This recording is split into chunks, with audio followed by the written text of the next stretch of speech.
Hi everyone, it's Yogi here.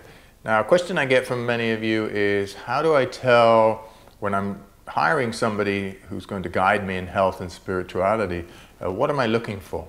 Now, I would say the first thing you're looking for is to see if the person that you're hiring feels to you intuitively healthy and spiritual. Because it's no good hiring somebody who's not practicing what they say they are, because they're going to not be able to guide you in the correct way. So if somebody is a champion of something, then you more likely want to go to them because they will be able to guide you.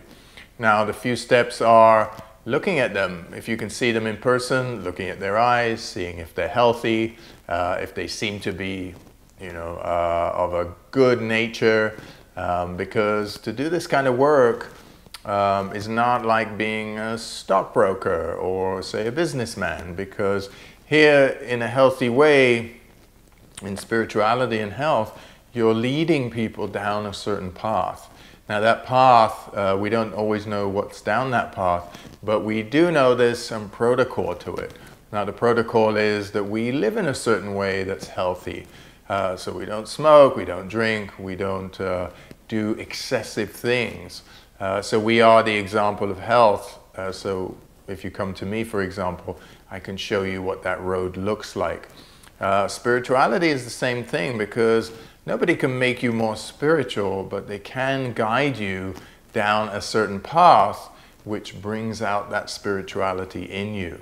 So the guide that you pick needs to know how to do that, and you need to feel very comfortable with that person, because it's a journey that you're taking. Health and spirituality is a journey that you're taking. Not dissimilar to when you pick somebody who's going to invest your money, maybe. You have to have a feeling that that person is competent, not just in what they're saying. So the rule is here, it's not what the person says so much, it's what they do, it's how they act, it's how they react.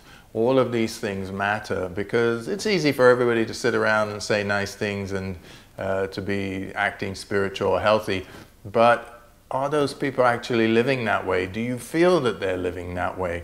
And not particularly in what they're saying, in their mannerism, in how they hold themselves, in their appearance.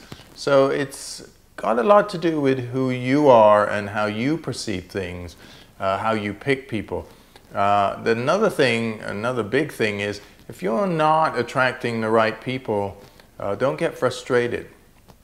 Look at yourself and say, what kind of energy am I putting out? Do I truly want somebody who's going to put me on the correct path?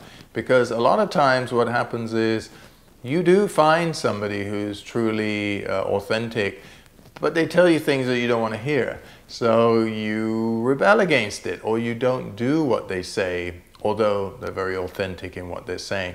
So in that case, it's got nothing to do with them. It has a lot to do with who you are and what your intentions are. So I would say, to sort of sum this up, before you decide to do something like get guidance in health and spirituality, ask yourself, what's my intention in asking? What am I willing to do?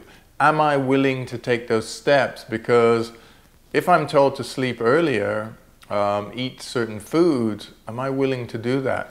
And a lot of you will find that you're not willing to do that, and that's totally okay. It means it's not your time to ask for help.